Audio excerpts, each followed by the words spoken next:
So let's dive right in. Some common pitfalls that people experience in the lead up to the exam, I think, is assuming that the exam is going to be easy because it's a GP exam and not a subspecialty.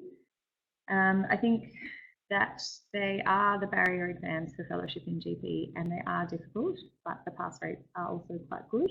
And as long as you've done a good amount of preparation, you'll get through it. Often people study topics too much in depth and don't sort of have a broad knowledge base, and I think that's where people can fall down. Obviously, there's certain KFP and AKT questions that do require depth of knowledge, but overall, what they're looking for is, breadth of knowledge. So I think that keep that in the back of your mind when you are doing your self-study. And just be careful about using out-of-date or overseas guidelines, as our management here in Australia can manage quite significant. It can be quite different. Also, just be careful about questions that float around on the internet.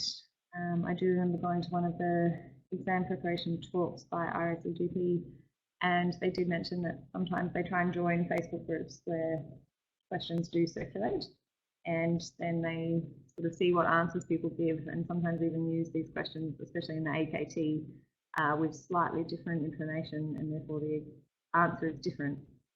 So if you've remembered the question and remembered the answer, then you may end up getting it wrong. And definitely people ignore the value of the practice exam, I feel. It doesn't necessarily give you, the mark may not correlate with the mark you get on the day, but definitely practicing using the online platform and trying to time yourself, I think is crucial, especially for the KFP, where a lot of people do run out of time, because it is a long exam and there's a lot to get through. And in saying that, I think, especially for the KFP, it is important to be aware of timing during the exam and sort of keep track of yourself and how you're going with questions. And if you're finding something's taken too long or it's too difficult, sometimes you may just have to miss it and come back. Otherwise, you risk running out of time to answer the remainder of the questions. It's said before every exam and every preparation course I've ever been to that the commonest mistake people make in the exam is not reading the question. And I would say in the RSEGP exams that the most common mistake is not reading, not necessarily the information, but what the question's actually asking. So there'll always be a lead-in statement, what is the most important next step in management? Or what is the most important investigation to consider? Or what is the one single most likely diagnosis?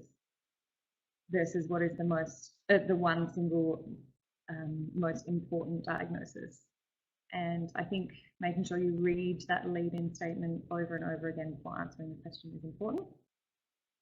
And then sometimes I think, especially if you read the public exam reports that RSEGP provide, they talk a lot about people not recognising information in the STEM, which I think is often nerves on the day.